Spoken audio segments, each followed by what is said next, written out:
আজ আমরা জানব কৃত্রিম উপগ্রহ জিনিসটা কী, কী করে আমরা ঘরে বসে আমেরিকাতে ক্রিকেট খেলা দেখব, কীভাবে আমরা জানতে পারি ঘূর্ণিঝড় ঠিক কখন কোথায় ল্যান্ডফল করবে, কত বৃষ্টি হবে এবং কত ক্ষয়ক্ষতি হবে, আমরা আমাদের গন্তব্যে কীভাবে দ্রুত সহজে পৌঁছাবো, কোন রাস্তায় জ্যাম আছে এবং সেটাকে অ্যাভয়েড করব, এগুলো কী করে জানতে পারি এবং এগুলোর সাথে কৃত্রিম উপগ্রহের সম্পর্ক ঠিক কোথায় জানতে ভিডিওটি পুরো দেখতে থাকুন।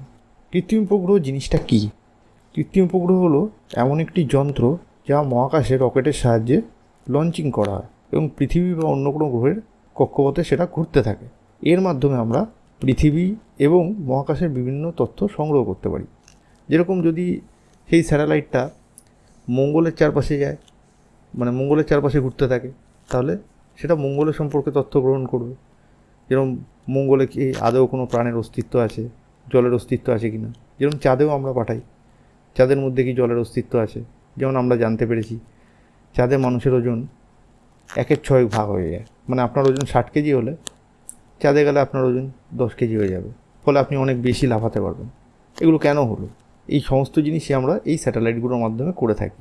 এবার এরপরের প্রশ্ন হলো, কৃত্রিম উপগ্রহের কি কোনো প্রকারভেদ হয়? উত্তর হচ্ছে হ্যাঁ। কৃত্রিম উপগ্রহের কার্যকরিতা অনুযায়ী প্রকারভেদ হয়। যেমন কমিউনিকেশন স্যাটেলাইট বা যোগাযোগ উপগ্রহ, ওয়েদার স্যাটেলাইট বা আবহাওয়া উপগ্রহ, ন্যাভিগেশন স্যাটেলাইট বা ন্যাভিগেশন উপগ্রহ, আর্থ অবজারভেশন স্যাটেলাইট বা পৃথিবী পর্যবেক্ষণ উপগ্রহ। আরও কিছু স্পেশাল টাইপ উপগ্রহ আছে, কিন্তু আমাদের এই কয়েকটি উপগ্রহের সাথেই যোগাযোগ হয়, বাকিগুলো না জানলেও চলে। ওগুলো ডিফেন্স পারপাসে ইউজ হয়।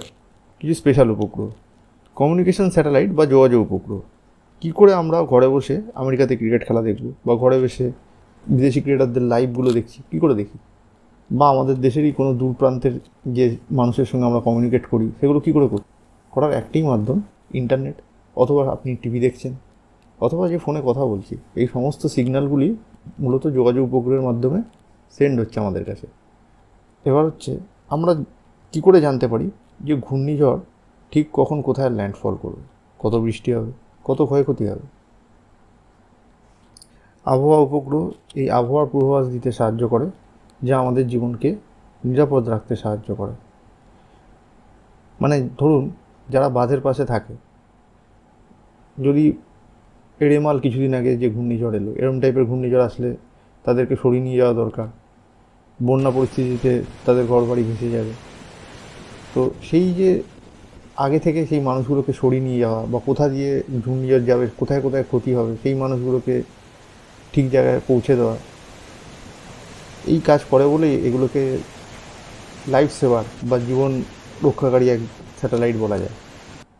নেভিগেশন স্যাটেলাইট, আমরা যখন গন্তব্যে দ্রুত পৌঁছাতে চাই তখন আমরা এগুলোকে ব্যবহার করি।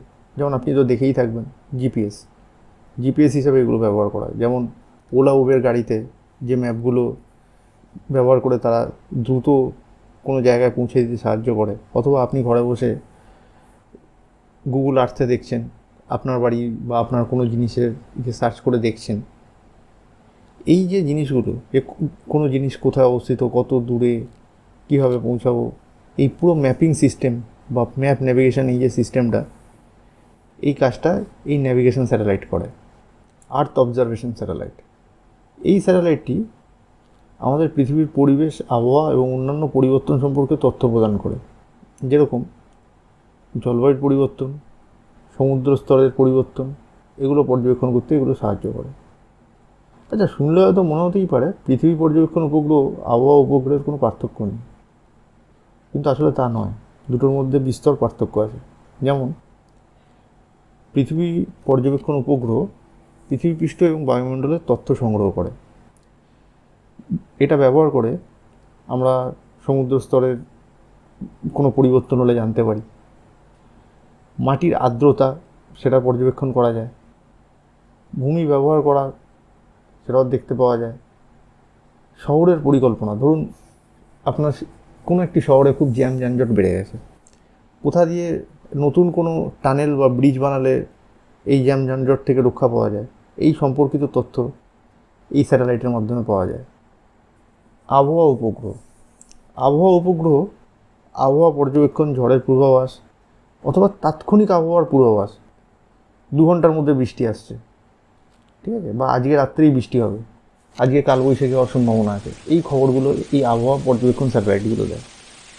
কিন্তু আগেই বললাম এগুলো জীবন বাঁচাতে সাহায্য করে। বন্ধুরা, কৃত্রিম উপগ্রহ আমাদের পৃথিবী এবং মহাকাশকে আরও ভালোভাবে বুঝতে সাহায্য করেছে এবং এই প্রযুক্তি আমাদের জীবনকে নতুনভাবে সাজিয়ে তুলেছে। আমরা এগুলো ব্যবহার করে সময় বাঁচাচ্ছি, বহু তথ্য জানতে পারছি। বলতে গেলে দেশ বিদেশের যে বাউন্ডারিগুলো ছিল সেগুলো আজকে কম্পিউটারের বা ফোনের মধ্যে কয়েকটা ক্লিক বা কয়েকটা টাচের মধ্যেই আটকে আছে। এত ছোট জায়গায় সব কিছুকে সীমাবদ্ধ করতে এগুলো সাহায্য করেছে। ভবিষ্যতের এরকম চমকপ্রদ প্রযুক্তির কথা জানতে আমাদের চ্যানেলটিকে সাবস্ক্রাইব করতে ভুলবেন না। ধন্যবাদ।